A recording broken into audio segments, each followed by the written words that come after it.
limit myself to picking up on 2 of the 4 points that Sandra introduced earlier. I'm also one of the co-authors of the report in your pack, and I want to pick up on the first and fourth of the points that Sandra raised from that. The first being what I believe to be the problem of the notion of best practice, and the fourth being what the research might suggest we need or would encourage managers to do, and what we would need our policymakers to do to help them achieve better outcomes. First, the problem of best practice. I think the language, it's a common language of best practice, is at least misleading, if not more dangerous than that. I think the notion of best practice puts an emphasis on practices being codifiable, knowable, static, transferable, which our research suggests is not typically the case, at least not the case for practices that are likely to be important in securing distinctiveness, competitive advantage in organisations or networks of firms. I think the notion of best practice also encourages a muddled thinking on the part of policymakers. It encourages the assumption that survey tick boxes can report what organisations have by way of practices. It places much less of an onus on understanding what organisations actually do. And I think that makes it much more difficult for policymakers then to be able to try and influence and effectively secure improved levels of performance across the UK. We did some work looking at how the Treasury had pulled its 5 levers to try and secure improvements in productivity performance, but concluded that those levers don't enable the Treasury to be able to impact on what actually happens within the organisation effectively. Our research suggests quite clearly, and I'm talking not just about myself here, but a number of different AIM people whose work, some of which is represented in this report, and there are many other reports in the lobby that you can take a look at. Our research shows that practices don't tend to be codifiable or readily written down or transferred. Most importantly, I think they don't tend to be static. Management practices emerge over time and through a process of discussion, interaction, negotiation, as individuals and groups of individual employees take those ideas and, in the phrase of X Factor, make them their own. They make them work for themselves and their organisation in ways that maybe aren't predictable at the outset. What that also reaffirms to us is that we need to take these things in a more holistic manner and see them in their historical and local context. So we need to determine what has worked well in one place, understand what it was about those practices that appeared to be effective, but also understand what it was about the particular history and context of that organisation that meant that those practices worked well in that case.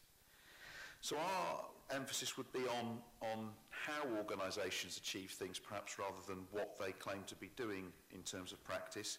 I think what that does is put an onus on process as well as outcome. It means that we can't get distracted or conclude that what we need to know is just what the key performance indicators show. We need to know how organisations are achieving those things. What does that imply for what we'd like to see from our managers? Well, I think it implies an important emphasis on the reflexivity of individual managers. It places a particular emphasis on managers having self-awareness, awareness of their organisation and what different parts of their organisation think they're doing. It means that managers need to understand why things are how they are, rather than just putting forward or representing the theory that's espoused by the organisation, the practices that are advocated by the organisation. It puts a heavy emphasis on managers to understand what actually happens when those ideas are translated into actions by their employees. The research shows that these practices tend to evolve and emerge, as I've suggested, and what that also means is managers need to be open to new ideas from within their organisation and from outside, and it means dialogue and collaboration within the organisation and across organisations is vital. A number of us have researched the importance of networks of organisations in innovation, for example. Now, Sandra mentioned very briefly the idea of signature processes. This is a phrase that we've tried to use to capture what it is about individual organisations who've got practices that appear to be very much characteristic of the key principles of that organisation. They're the manifestations of what makes that organisation distinctive.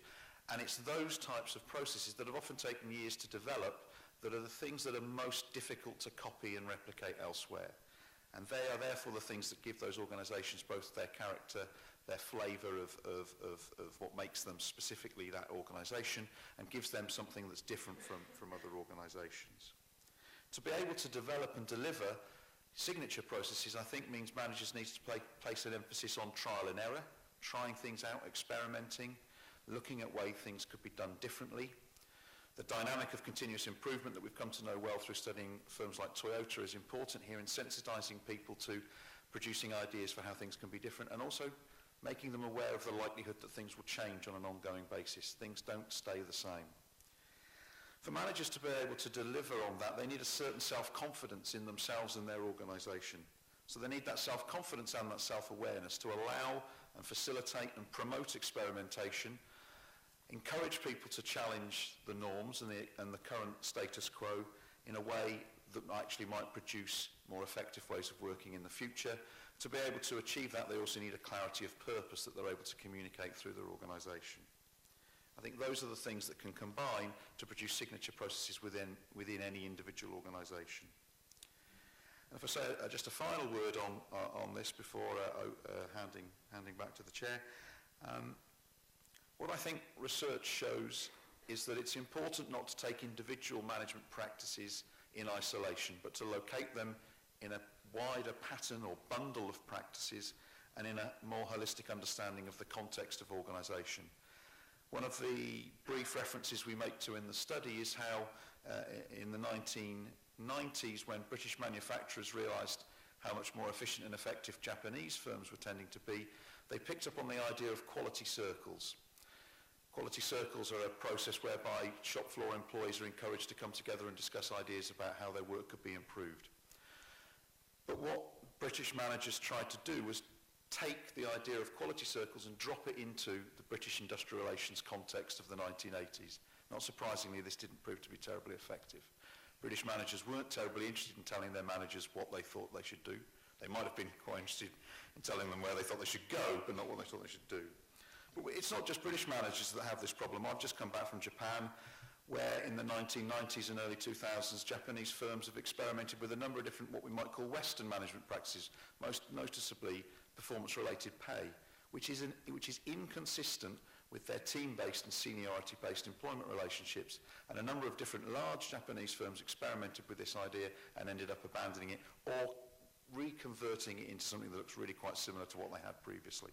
So it's important to take this holistic view, understand the culture, the context, the history of the individual organisation, look for ideas elsewhere, look for ideas from within, but don't think of these management practices as simple, codifiable solutions that can be dropped into the organisation.